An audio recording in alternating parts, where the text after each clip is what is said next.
श्री स्वामी समर्थ अवधूत चिंतन श्री गुरुदेव दत्त. आपल्या सगळ्यांचं माझ्या यूट्यूब चॅनलला खूप खूप स्वागत. तर आपण आज आपल्या व्हिडिओमध्ये असं बघणार आहे की जे आपल्यासोबत होत असेल, नेहमीच होत असेल किंवा कधी कधी होत असेल.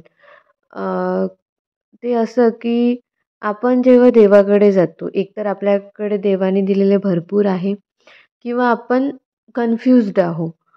तर अशातला हा भाग आहे की जेव्हा आपण मंदिरात जातो किंवा देवाकडे काहीतरी मागण्यासाठी आपण जातो, तेव्हा आपल्याला सुचत नाही की नेमकं आपण काय मागावं. कारण म्हणतात की मागता पण आलं पाहिजे. म्हणजे एका काय म्हणतात की एका शब्दातून असं काही अ, सुचवायला पाहिजे की देवानी ते आपल्याला एक गोष्टीमध्ये सगळ्याच गोष्टी द्यायला पाहिजे. तर ते मागता आपल्याला देवाकडे यायला पाहिजे. तर नक्की आपल्याला काय मागायला पाहिजे हा प्रश्न खूप जणांना पडतो की भगवंताकडे आपल्याला काय मागायचं आहे किंवा काय आपण मागितलं पाहिजे. तर त्याबद्दल आपण आज बघणार आहोत. तर ही माहिती तुमच्यापर्यंत पोहोचवते आहे. तुम्ही पण इतरांपर्यंत पोहोचवा आणि आवडल्यास तुम्हाला नक्की लाईक करा, इतरांना शेअर करा आणि सबस्क्राईब करायला विसरू नका. तर भगवंताजवळ आपण नेमकं काय मागावं? परमात्मा कसा असतो म्हणून विचारले तर काय सांगता येईल? तो तर नाम, रूप आणि गुण यांच्या अतीत आहे.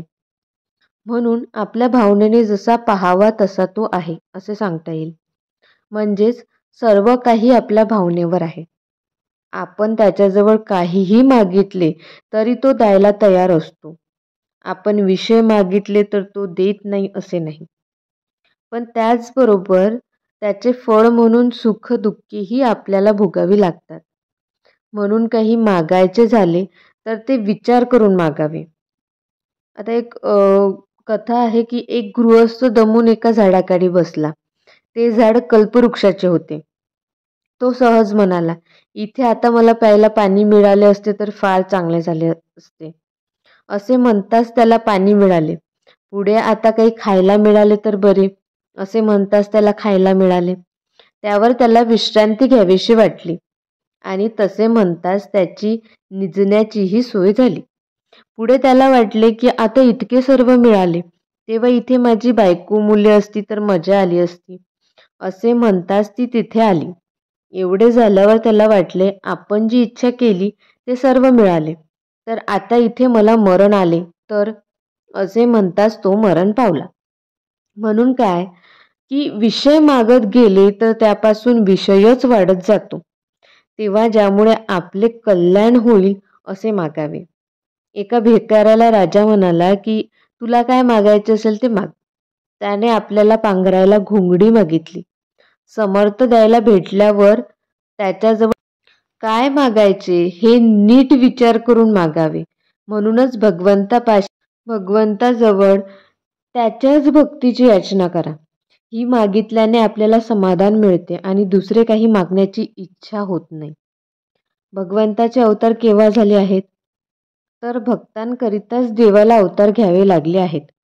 अवतार घेतल्यावर नुसते भक्तांचेच काम होते असे नाही, तर त्यामुळे इतरांनाही देव आहे ही भावना निर्माण होते.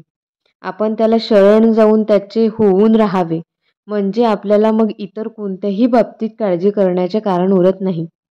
भगवंत हा अत्यंत दयाळू आहे. लोखंडाने परिसाला मारले तरी त्याचे सोनेच बनते.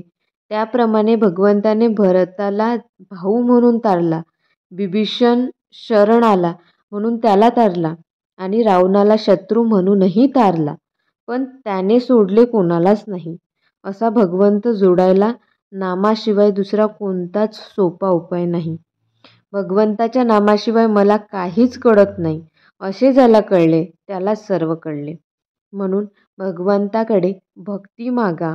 शक्ती आणि चांगले कर्म करण्याची युक्ती तो आपोआपच आपल्याला देईल आणि आपल्यात बळ पण निर्माण करेल. म्हणून जे पण मागा ते विचारपूर्वक मागा, जेणेकरून आपल्या संपूर्ण आयुष्याचे कल्याण होईल. श्री स्वामी समर्थ. धन्यवाद.